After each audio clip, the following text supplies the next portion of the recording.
வணக்கம். வசனகர்த்தா அப்படின்னு சொல்லும் பொழுது அந்த காலத்துல இளங்கோவன்லேருந்து ஆரம்பிச்சு நம்ம கலைஞர் கருணாநிதியிலேருந்து ஆரம்பிச்சு ஸ்ரீதர் சார் படங்கள், பாலச்சந்தர் சார் படங்கள், KS கோபாலகிருஷ்ணன் சார் படங்கள் அப்படின்னு வசனங்களுக்கு முத்திரை பதித்த பல படங்களை சொல்ல முடியும். பாலச்சந்தர் சாருடைய வசனங்களே ஒரு டச், ஒரு கவிதை மாதிரி இருக்கும். ஷார்ப்பா ஒரு ஹைக்கூ மாதிரி இருக்கும். அதை அடுத்து கலைமணி மாதிரியான கதாசிரியர்கள், செல்வராஜ் மாதிரியான வசனகர்த்தாக்கள், ஆரூர் தாஸ் மாதிரியானவர்கள்லாம் வந்திருந்த சாதனை பண்ணியிருக்காங்க. AL நாராயணன் ஒரு பக்கம் சாதனைகள் பண்ணியிருக்காரு. ஒரு பக்கம் சிவாஜி கணேசனுக்கு பாலமுருகன் அப்படிங்கிற கதை வசனகர்த்தா கிடைச்சி பல சாதனைகளை அவர் பண்ணியிருக்கார். இப்படியான பட்டியல்ல பாக்யராஜ் சாருக்கு ஒரு தனி இடம் உண்டு அப்படின்னு தான் நம்ம சொல்லணும். பாக்யராஜனுடைய பட்டறையிலிருந்து வந்த பாண்டியராஜன் சார் கன்னிராசின்னு ஒரு படம் எடுத்தார். அதற்கு பிறகு ஆண்பாவம் அப்படின்னு ஒரு படம் எடுத்தார். கன்னிராசி 24 அடி பாஞ்சதுன்னா ஆண்பாவம் 224 அடி பாஞ்ச ஒரு படம் அது. அந்த ஆண்பாவம் படத்துல காட்சிகள்லையும் ஒரு புதுமையை சேர்த்துக்கிட்டே வருவார் பாண்டியராஜன். அதே போல வசனங்கள்லையும் ஒரு நேர்த்தியை கடைபிடிச்சிருப்பார்.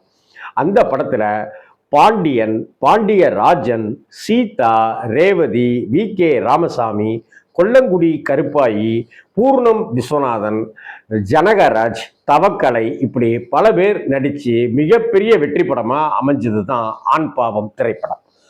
பாண்டியராஜன் இயக்கிய 2வது படம் தான் ஆண்பாவம்.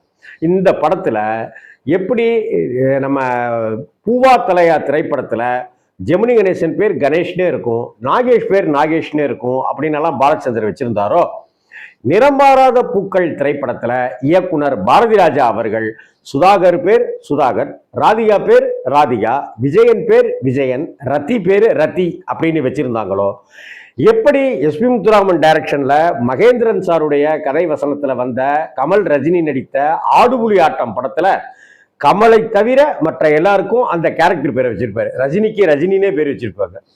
இதே போல இந்த ஆண்பாவம் திரைப்படத்துல பாண்டியனுடைய பேரு பெரிய பாண்டி, பாண்டியராஜனோட பேரு சின்ன பாண்டி. அதே போல VK ராமசாமியோட பேரு ராமசாமி தான். அதே போல ரேவதியோட பேரு ரேவதி, சீதாவோட பேரு சீதா. இப்படியான ஒரு விஷயத்தையும் ஒரு சுவாரஸ்யத்துக்கு தகவலுக்காக நான் இதெல்லாம் சொல்றேன். சரி, ஆண்பாவம் படத்துல மறக்க முடியாத காட்சிகள் அப்படின்னு படத்தினுடைய 2.5 மணி நேரத்துல வரக்கூடிய ஒவ்வொரு காட்சியுமே என்னால சொல்ல முடியும்.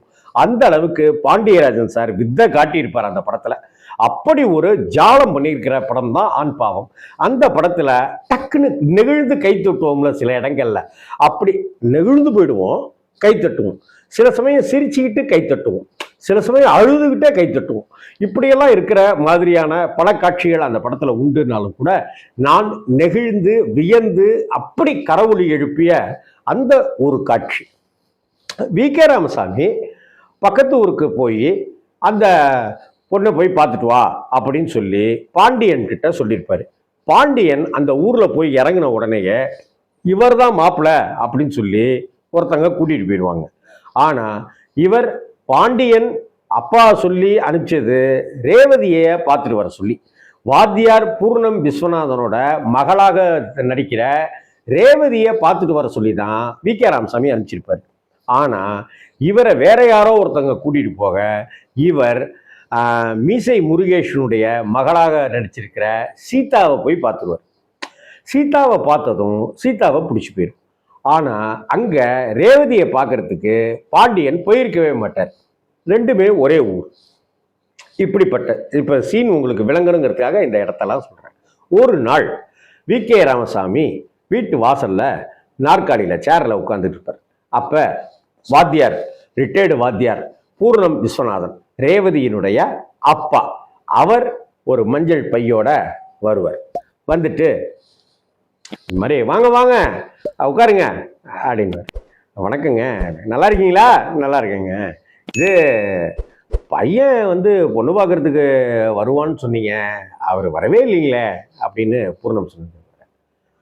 பையன் வந்துட்டான், பொண்ணை பார்த்துட்டான், பிடிச்சிருக்குன்னு சொல்லிட்டான் அப்படின்னு VK ராமசாமி சொல்லுவார். பொண்ணு அப்படிங்களா? அப்படிலாம் ஒன்றும் வரவே இல்லைங்களே. ஒருவேளை வீட்டுக்கு நேராக வரத்துக்கு கூச்சல் நாச்சப்பட்டுக்கிட்டு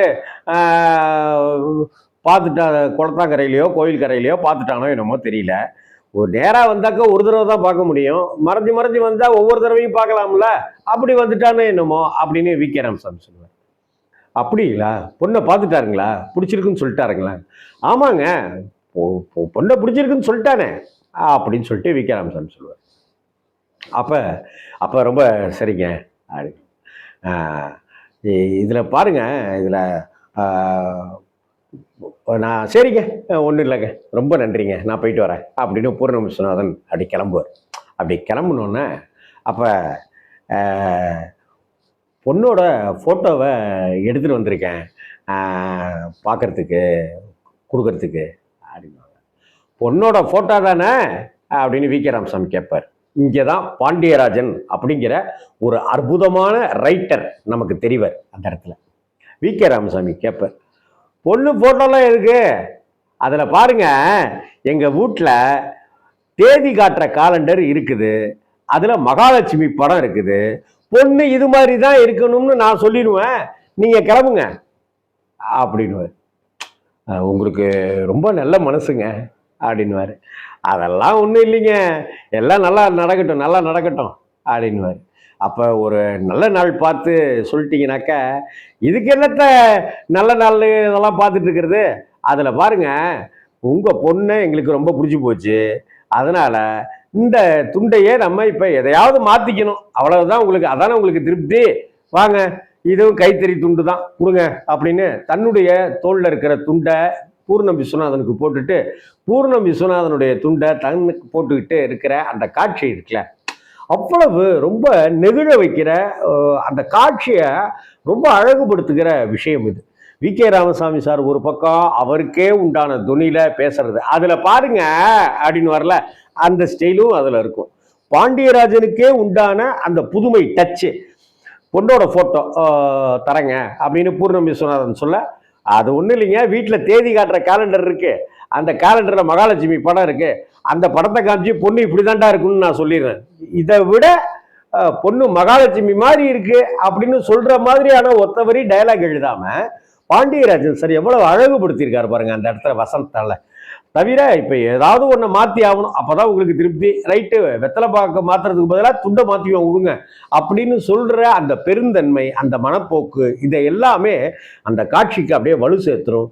பூர்ணம் விஸ்வநாதன் மட்டும் நெகிழ்ந்து போயிருக்க மாட்டார், படம் பார்க்குற ஆடியன்ஸா இருக்கிற அந்த காட்சியை பார்க்குற நாமளும் அந்த சீன்ல ஒரு தகப்பன் ஸ்தானத்துக்கு வந்து அப்படியே நெகிழ்ந்து வி கே ராமசாமிக்கும் அந்த டயலாகுக்கும் அப்படி ஒரு கைத்தட்டல் பண்ண ஆரம்பிச்சிருவோம்.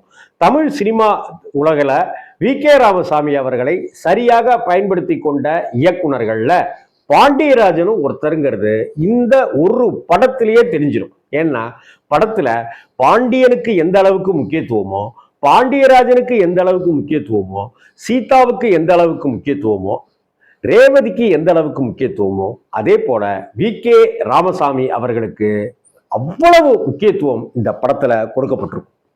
அது மட்டும் இல்லாம கொல்லங்குடி கருப்பாயி அப்படிங்கிற ஒரு பாடகியை, ஒரு கிராமத்து பாடகியை, அந்த வயதான பெண்மணியை அறிமுகப்படுத்திய படம், அறிமுகப்படுத்தியவர் பாண்டியராஜன்கிற பெருமையும் கொண்டதுதான் இந்த ஆண் பாவம் திரைப்படம்.